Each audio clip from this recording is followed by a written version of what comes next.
hustle.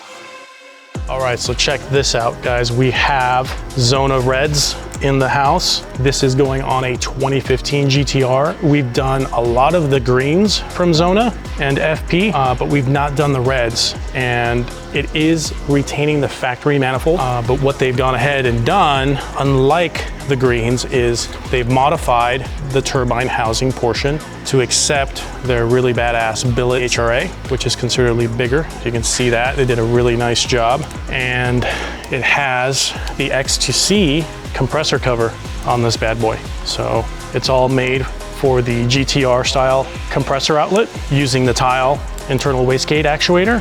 We've tested these already. They're on the money, 15 PSI cracking pressure. Love to see that when things are consistent and really high quality products. So you get brand new downpipe nuts, and we have all new coolant, oil drain, and oil feed lines. So because the CHRA is configured in a typical fashion where you have your inlet and your outlet on 180-degree opposite ends, they've got lines all made for you. So quite a bit bigger there on the compressor wheel. Check that out. I don't have specs, unfortunately, to give you guys on the inducer and the exducer sizes for both the compressor wheel and the turbine wheel. We'll just kind of get a little side by side of the factory set up, and you can kind of see there, and look at that difference. So these should do really, really well. This again is going on a stock engine, so it's not like we're going to be trying to go for the moon and make over 1,000 with it, but it does have the potential to do so if the motor does get built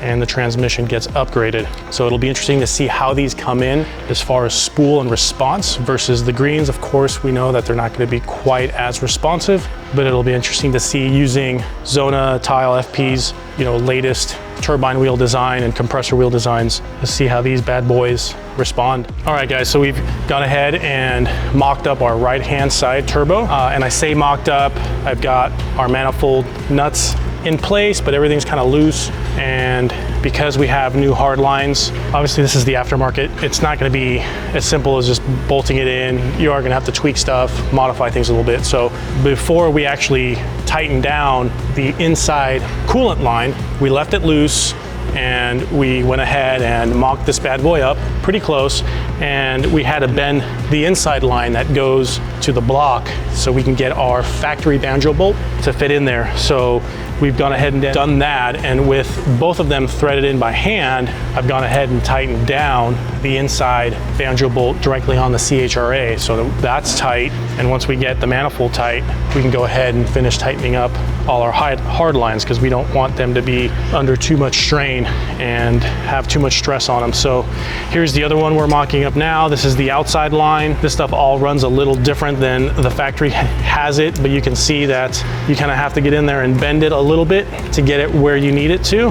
And we want to make sure that our lines aren't up against the exhaust manifold. So we need to just have air gap so we don't cook the lines up, and then we can tighten everything up once we get everything in its place. So it's going to be something like that. And then we'll mock up our oil feed. So the oil feed on these comes from the back. Each turbo gets its own independent oil feed source and goes to the top of the center section. And then we'll do our drain line. All right. We've got all our hard lines, manifold, turbo, all bolted down and everything. The last one, so again, we had to bend some of these lines to get them to match up. But you'll see here's a perfect example. They get it pretty close, right? But it's not perfect. So again, you have to kind of get in there and manipulate it. So don't be afraid. You're gonna be doing this, but you have to tweak this stuff, So you can do this by hand, gently, and you can kind of see, you start to get it a little closer. So on this one, what we'll end up doing is running a little spacer, because you can see we're not gonna be able to get it in too much further. We might be able to bend it a little bit more, but our angle might be off. So we might end up running just a tiny spacer in between the bracket and the bracket on the actual motor mount for the diff, and then our hose will go there. So just a little bit of manipulation and we'll get it there. All right, guys, so after a little bit of a manipulation with this drain, we got it to basically line up, and then we've taken our own spacer that we inventory for stuff like this, so that we can get this guy bolted in and make it look like factory. And there you have it. So again, we're just looking to make sure we have clearance with the front right axle, and we do. It's close, but we have just enough.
All right, guys, so the same GTR that we're doing the Zona Red turbo upgrade, we've already done this in the past, but you can take a look. We've got really badass ETS intercooler that we've done on this thing already. We just put on the Sissio Performance engine oil cooler, so that's in there. Love the way that all bolts in. Look at how that stuff fits really, really nicely. Of course, we did have to do some modifying to get this bad boy to fit in there. But check this out, this is really, really cool. Boom, we are doing the ZR1, off the ZR1 Corvette carbon ceramic rotors on this bad boy. So we're gonna do obviously front and rear. We're just mocking things up at the moment, but this is really badass, really, really cool. Real nice budget-minded carbon ceramic upgrade for your GTR.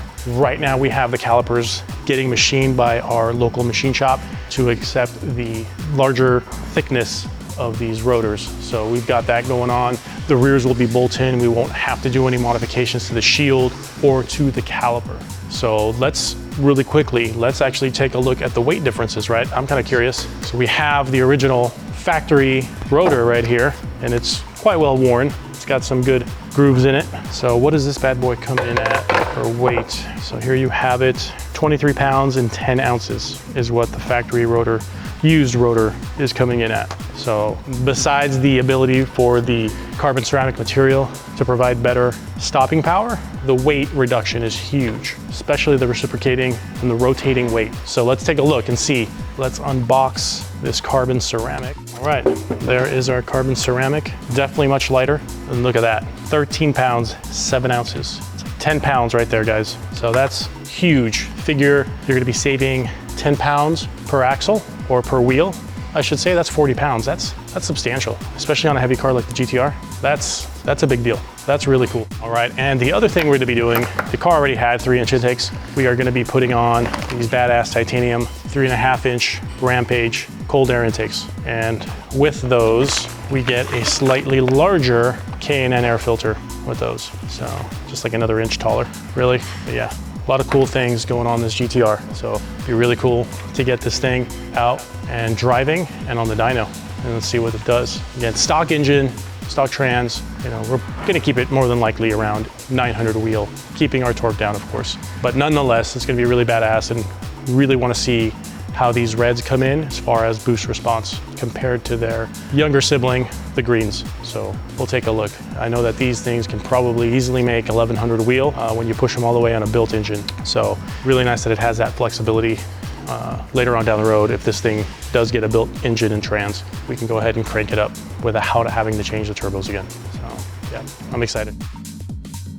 And not to leave the transmission entirely stock, we're definitely gonna be adding an HKS trans cooler to this bad boy, so we can keep those temps, you know, in check, especially if you're gonna be doing some road racing and canyon driving. Really big deal to do a transmission cooler for the trans. It usually knocks about a good 20 to 30 degrees off the transmission oil temps. So HKS does a really, really nice job of packaging the kit and has all the lines already pre-built. We've got some hard lines.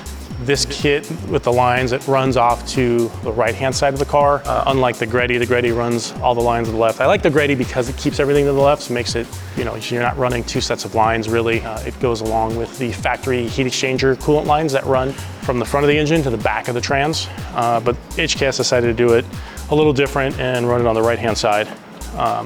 Just makes it a little tougher to get the front portion of the drive shaft out when you're going to be running these things on the dyno. But nonetheless, beautiful high quality kit. You know, comes with everything, all the hardware, really nice adapter that comes off the transmission with the HKS logo on there, and you know, good size core for the cooler itself.